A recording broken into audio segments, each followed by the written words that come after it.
حلو صبح يا حلو طل، يا حلو صبح نهارنا فل، يا حلو صبح يا حلو طل، يا حلو صبح نهارنا فل.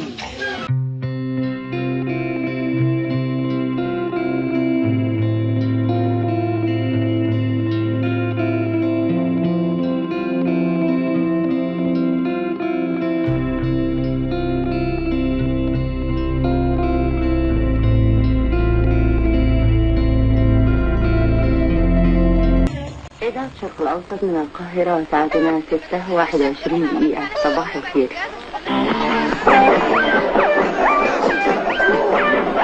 إذاعة جمهورية مصر العربية من القاهرة. صباحك وعسى. بتفتح مزهر. إذاعة جمهورية مصر العربية من القاهرة.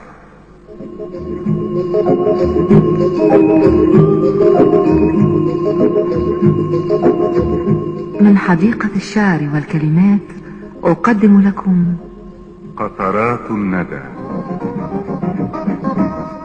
لمحة شاعرة نقدمها لكم كل صباح.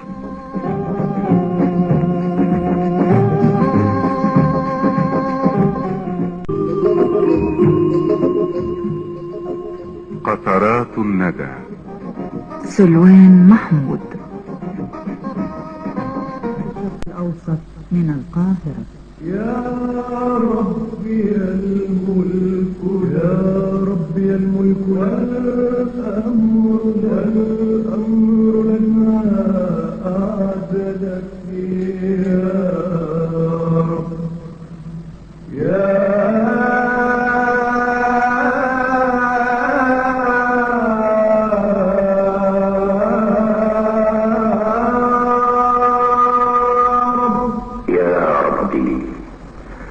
وهبت لنا نعمة الحياة تتجدد مع مشرق شمسك، وأيقظتنا هذا الصباح على حبك وعبادتك. اللهم فافتح لرجائنا رحابك، ولدعائنا أبواب السماء.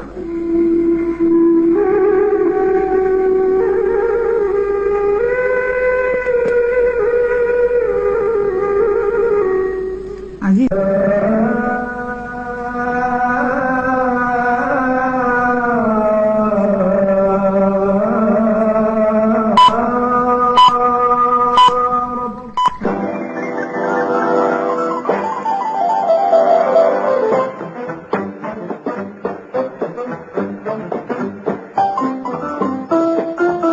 أخبار خفيفة.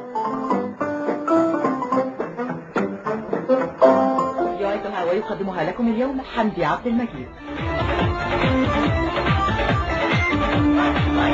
عزيزي المستمع صباح الخير، وأنت أيضا عزيزتي المستمعة صباح الخير. عناوين جريدنا النهاردة بتقول: شكرا لك عزيزي المستمع.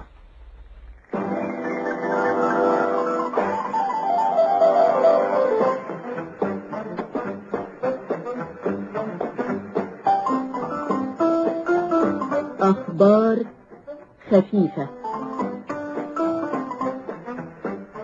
أعدها وقدمها لكم اليوم حمدي عبد المجيد.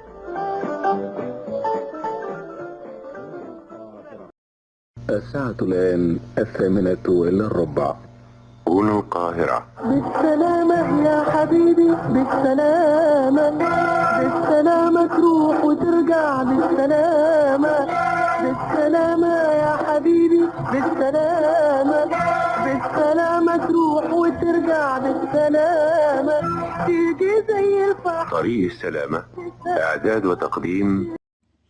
السلام عليكم ورحمة الله وبركاته. صباح الورد، صباح السعادة، صباح الفل، صباح الياسمين على عيونكم. حبيت ابتديها بداية معاكم كده جميلة، ونفكركم بالزمن الجميل والبرامج الحلوة اللي احنا كنا بنسمعها على إذاعة الشرق الأوسط كده، والأجواء اللي كانت فعلا من أجمل أيام حياتنا وطفولتنا. والنهاردة أنا معاكم في أكلة تراثية، التراث ما بيتنساش. تمام. عايزة اقول لكم احنا بنربي عليها ولادنا وبنعلم ولادنا اللي احنا اتعلمناه من احنا وصغيرين، الاكلات بتاعت جدودنا.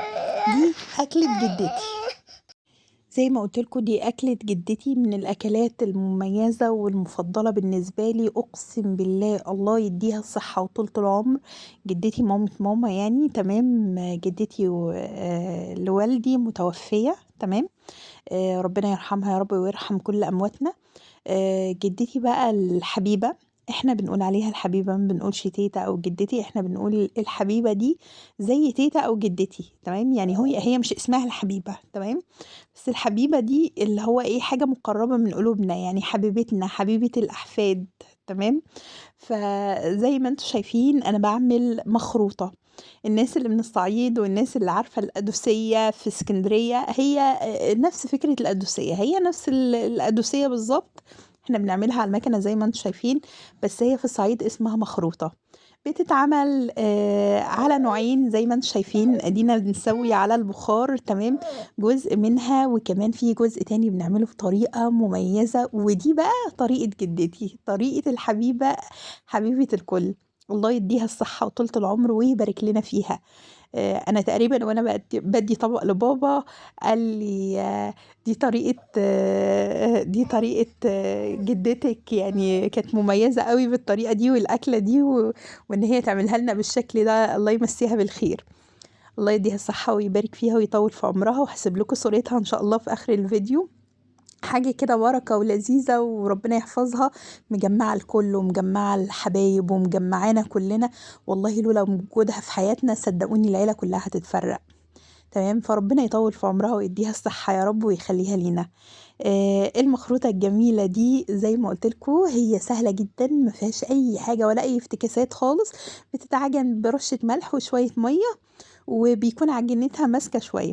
بصوا بقى هنا ماما حبت تعملها على طريقة جدتي، تمام، على طريقة مامتها. دي الطريقة اللي كانوا بيعملوها بيها بالشكل اللي انتوا شايفينه ده، مش على المكنة دي افتكاسة جديدة بتاعتنا احنا، تمام. عملت جزء بالمكنة والجزء التاني زي ما انتوا شايفين عملته ماما بنفس الطريقة دي. قالت لي لا انا عايزة نفس الطريقة بتاعت امي، تمام، وعملتها بنفس الشكل. وزي ما انتوا شايفين بصوا هنا انا كنت بسويها على البخار، يعني من وقت للتاني كنت بقلبها، تمام. حطينا شاش ابيض كده، تمام، او طرحه بيضه، هي دي طرحه بيضه احنا عاملينها للقدوسيه او الكسكسي او كده، تمام. فزي ما انتم شايفين بصوا بقى كنت روفان قالت لي عايزه اجرب على الناحيه اللي فيها زي الاندومي يا ماما تكون رفنعه خالص، فعملت لها حبه كده على قدها. ماما هنا كانت بتفرد العجينة زي ما انتم شايفين، تفضل تلفها وتحط دقيق كتير جدا في اللفة بتاعتها، وتفضل تخرطها كده عشان ما يمسكش في بعضه، وبعدين بتترش بالدقيق. لما بنيجي نسويها ما يعني على البخار مش بننفضها من الدقيق، بنحطها بدقيقها. هنا بصوا كانت طلعت، تمام. وهنا كنت حمصت. بصوا بقى هنا حصل معايا حتة موقف معرفتش اصور لكم التفاصيل بتاعة السوا والتحمير بتاعها. ماما كانت رايحة للدكتور اخدت تليفوني مكان تليفونها، فالموضوع كان صعب قوي، عشان كده سامحوني في الجزء اللي ما صورتوش. هنا بوريكم المخروطة اللي حمرتها، تمام. طبعا جزء سويته على البخار وبعد كده بنحط له الزبدة بقى والسكر وناكله، تمام. وجزء تاني بص بسلقه في مية مغلية زي ما انتم شايفين، واول ما يستوي انزل عليه باللبن والسكر، تمام، وافضل اقلبه كويس كده ياخد له غلوتين في اللبن، وبعدين نطفي من عليه وناكلها صحة وهنا على قلبكم. والله العظيم اكلة في الشتاء تدفي بطريقة غير عادية، حاجة كده تحفة. واللي باللبن ومتحمرة دي في الفرن تحت الشواية كانت جميلة، يعني بنحطها وافضل اقلبها يعني احطها تحت الشواية وافضل اقلب فيها. بجد أكلة جدتي هتعجبكم لو حبيتوا تجربوها. ودي الغالية الحبيبة ست الكل، يا رب يحفظها لنا، وكل سنة وانتم طيبين. وما تنسونيش في الاشتراك في القناة وتدعوا لجدتي بالصحة، وربنا يبارك لنا فيها ويطول لنا في عمرها ويحفظها لنا من كل سوء. السلام عليكم ورحمة الله.